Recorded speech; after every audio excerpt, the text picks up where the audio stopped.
골로새서 3장 21절 말씀 다 같이 한 목소리로 받들어 읽도록 하겠습니다. 아비들아 너희 자녀를 노엽게 하지 말지니 낙심할까 함이라. 아멘. 우리가 이 아비들의 의무, 그러니까 아버지들의 의무 좀 더 넓게 이야기하면 또 부모가 자녀에 대한 의무, 또한 교회에서 가르칠 때에 또한 교회뿐만 아니라 또 우리의 삶에서 우리가 가르치고 또한 지도자의 또한 그 각자 삶의 범위에서 또한 다스리는 그러한 자리에서 우리가 어떤 그 하나님께서 주신 은혜를 따라서 그 세 사람으로서 그 가르치는 권위를 행사할 수 있느냐, 어떻게 잘 다스릴 수 있느냐가 관련돼서 우리가 이 말씀을 살펴보고 있습니다. 그래서 어제 바로 우리는 이 율법주의가 아니라 예수님의 복음의 원리에 따라서, 즉 예수님을 통해서 하나님께서 우리를 대하신 그 사랑과 온유로 바로 자발적인 순종을 이끌어낼 수 있는 바로 그러한 가르침으로 양육해야 된다. 우리가 이제 살펴보았습니다. 두 번째로 또 우리가 이 자녀를 노엽게 하지 않고 또 낙심하지 않도록 만드는 그러한 양육은 어떤 것인가? 이제 한마디로 말하면은 그 합리적이고 일관성이 있어야 된다는 거죠. 무슨 말이냐 하면은 그 자녀가 봤을 때 부모가 가르치고 이야기하는 것들이 이렇게 모순되게 보이면은 바로 이 분노를 자아낸 거죠. 그러니까 말 그대로 말이 안 되는 그러한 태도를 보이면은 자녀 입장에서는 그것을 받아들이고 또 순종하기 하는 마음이 생기지 않죠. 그래서 이게 기본적으로 어떤 사람에게 들었을 때 합리적이다, 또 이치에 맞다, 또 일관성이 있다 이렇게 돼야지 그래도 그 권위에 순종하고 내가 그 말을 따라야 되겠다라는 생각이 듭니다. 그렇지 않으면은 도대체 무슨 말이냐, 저렇게 모순적인 태도를 보이면서 나보고 따르라고 하냐, 뭐 이렇게 생각할 뿐만 아니라 또 그런 것들을 따르라고 이야기하면은 당연히 화가 나게 돼 있죠. 그래서 이게 사실은 부모가 하기 쉽지 않은 일이기도 하고 또 그렇기 때문에 사실은 이래서 이게 아버지가 또 부모로서 자녀를 양육하면서 사실은 성화에 계속 이렇게 성화되고 새롭게 변화되어야지만 사실은 이런 자녀를 노엽게 하지 않고 또 낙심하지 않도록 하면서 잘 양육할 수가 있는 것입니다. 그래서 내가 성화되는 만큼 또 자녀도 그렇게 순종하는 으로서 하나님 앞에서 새 사람으로 이렇게 성장할 수 있다는 겁니다. 그리고 또한 그래서 이 부모의 말이 내가 순종할 만한 가치가 있다 이렇게 합리적으로 설득이 돼야 되는 거죠. 그리고 또한 자녀가 할 수 없는 무리한 요구를 또 하면 안 되는 거죠. 이게 이제 흔히 부모들이 범하기 쉬운 잘못인데 쉽게 말하면 자녀를 우상으로 만드는 겁니다. 무슨 말이냐면 자녀를 우상으로 만든다는 게 뭐냐? 내 욕망을 자녀에게 투사하는 거예요.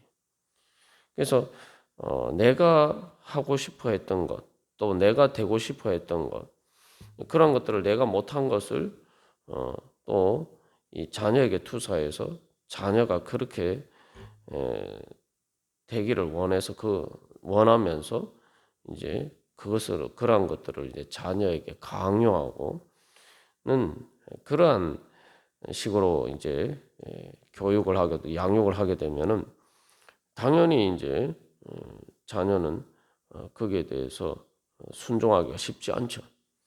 그래서 우리가 여기서 이제 또 한 가지 깨달아 알아야 될 것은 그러한 경우에 부모는 이제 어떤 착각을 하게 되냐면은 내가 이제 되고 싶어 했던 것을 그렇게 될 수 있도록 자녀에게 내가 후원을 하고 또 그렇게 되라고 이렇게 이제 양육하니까 나는 자녀의 유익을 위해서 내가 희생하고 헌신한다 이렇게 생각하지만 사실은 그냥 자기의 욕망을 충족시키는 또 다른 어떤 대체제의 수단으로 자녀를 이제 전락시키는 거죠. 그러한 경우에 이제 자녀가 그 기대치를 채우지 못할 경우에 이제 여러 가지 불합리한 합당하지 못한 자녀에게는 엄청난 그런 것들이 이제 스트레스로 다가오고.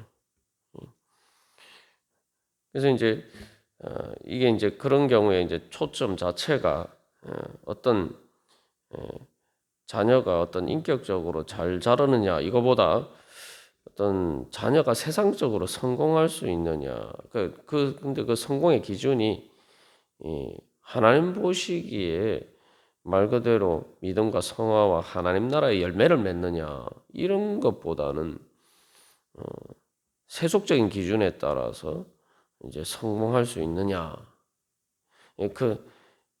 그런 것을 이제 자꾸 이렇게 강요하게 되면은 결국 자녀를 영적으로 사실은 망가뜨리는 그러한 치명적인 실수를 범하게 되는 거죠. 그래서 이제 여기서도 우리가 자녀를 양육할 때에 너희는 먼저 하나님의 나라와 하나님의 의를 구하라. 그리하면 이 모든 것을 너희에게 더하시리라 말씀하셨는데 자녀로 하여금 믿음과 성화와 하나님 나라의 열매를 맺을 수 있도록 하면은 그 영적인 문제를 해결해 주면은 나머지 문제는 그 자녀가 자기의 인생에서 어떻게 살아가느냐는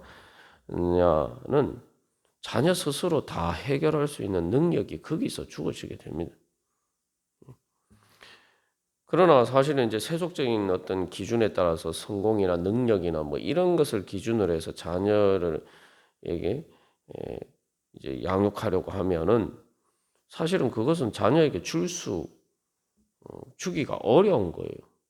왜냐하면은 우리가 이거 조금만 상식적으로 생각해봐도 잘 알 수 있는 일인데 우리가 사실은 눈이 가려워서 잘 알지 못하는 일이죠. 뭐냐면 내가 어렸을 때 내가 못한 일을 내 자녀가 할 수 있다라고 어떻게 우리가 가정할 수가 있겠습니까?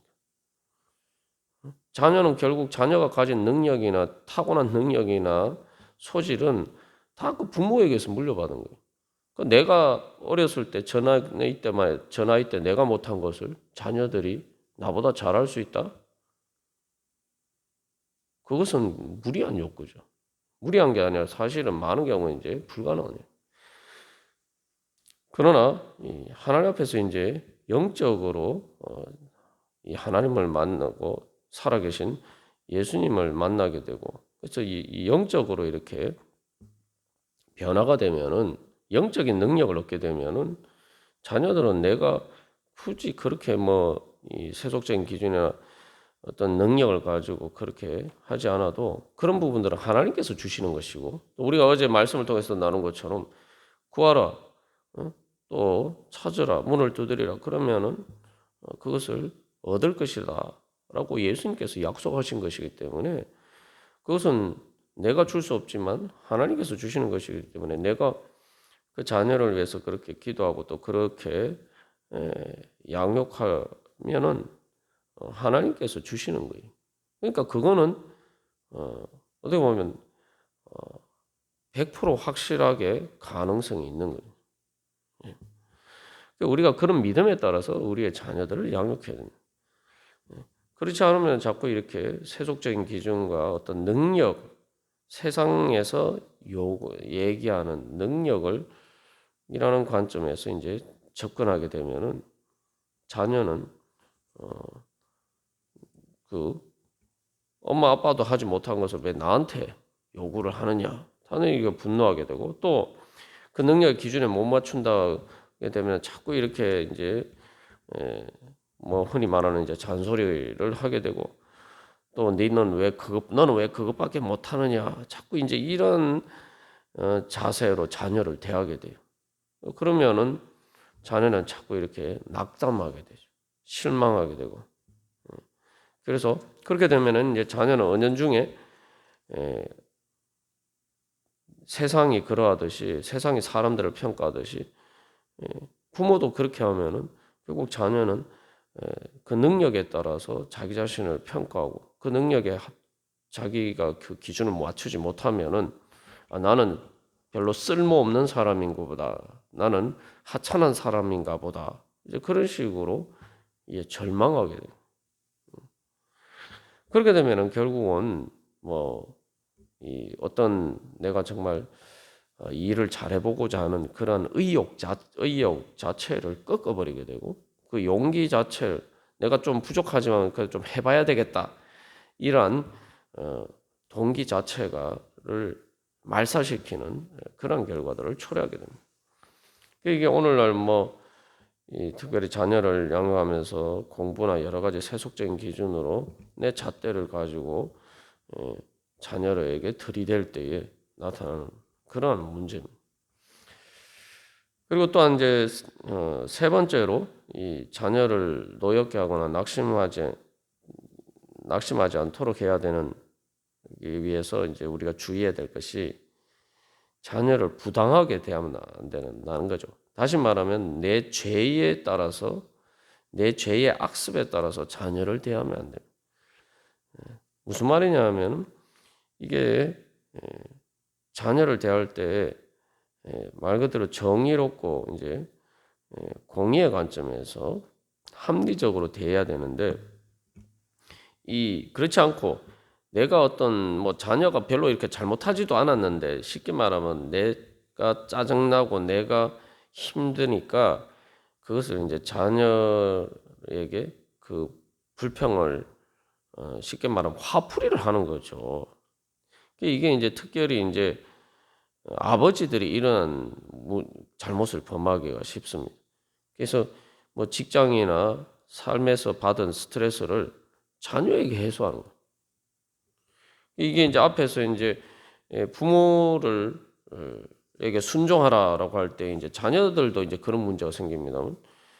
그래서 이제 밖에서 이제 그런 여러 가지 힘든 일을 겪었을 때에 사실은 이제 그런 상황에서는 그 부모는 상대적으로 약자기 때문에 그런 일을 겪는 거죠. 그러니까 이제 가정에서는 어떻게든 또 부모와의 관계에서 자녀들은 또 상대적으로 또 약자예요. 그러니까 쉽게 말하면 우리가 흔히 표현하는 것처럼 만만한 자식한테 이제 화풀이를 하는 거예요. 괜히 특별히 큰 잘못을 저지르지도 않았는데 화를 내면서 트집을 잡아서 이제 화풀이를 하는 이제 참 이게 최악의 경우입니다만, 근데 그런 경우들이 사실은 우리가 부지부식간에 특히 이제 가족 간의 관계에서 그런 일들이 일어나기 쉽습니다. 그리고 이제 그래서 이게 이제 거꾸로 이제 실제로 예전에도 보면은 자녀들이 이제 하루 종일 학원이나 공부 때문에 스트레스를 받는단 말이죠. 그러면은 이제 집에 들어오면은 이제 제일 만만한 상대가 누굽니까?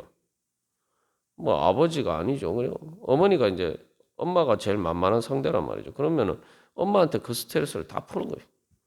이제 그러면은 또 엄마는 그것 때문에 상처를 받아서 힘들어하고, 이런 악순환이 반복되는데 이게 이제 또 부모가 자녀에 대해서도 이제 그렇게 할 수가 있는 거죠.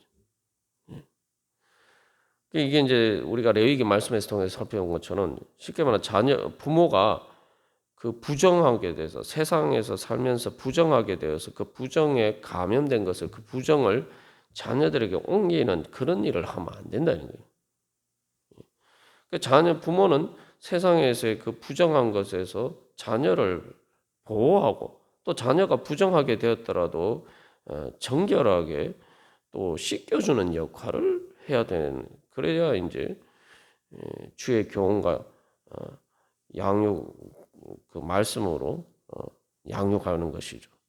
부정에 감염된다는 게 뭡니까? 내가 세상에서 내가 죄를 짓지 않아도 다른 사람이 나에게 상처를 주고 또 내가 세상 살면서 여러 가지 인생의 무거운 짐 때문에 힘들고 마음이 괴롭고 또 이런 그럴 때에 그것을 내가 주님과 기도하는 가운데 주님 앞에 내 그 모든 것들을 가지고 나아가서 해결받고 위로받고 치유받아서 그런 일이 없었던 것처럼 내 마음이 평안하고 정결하게 되어야 돼요. 그래서 우리가 매일매일 주님 앞에 나가서 기도하고 주님과의 교제를 갖는 게 그래서 중요한 겁니다. 그렇게 내가 매일매일 우리가 세수하고 또 뭐 샤워를 하고 그런 것처럼 영적으로도 계속 그렇게 해서 우리 자신을 정결하게 해서 세상의 여러 가지 죄와 또한 그런 사망의 어두운 그림자 때문에 우리가 당한 그런 부정하게 되어서 된 것들을 우리가 늘 거기서 깨끗이 위로받고 치유받아서 온전케 되는 상태를 유지를 해야 돼. 그 정결한 상태를 유지해야 되는 거예요. 그렇지 않으면은 그것들을 밖에서 그렇게 내가 부정에 감염된 것들을 내가 하나님과의 관계에서 이렇게 내가 그 문제를 해결받지 않으면은 그것들이 가장 가까운 사람에게 나타나요.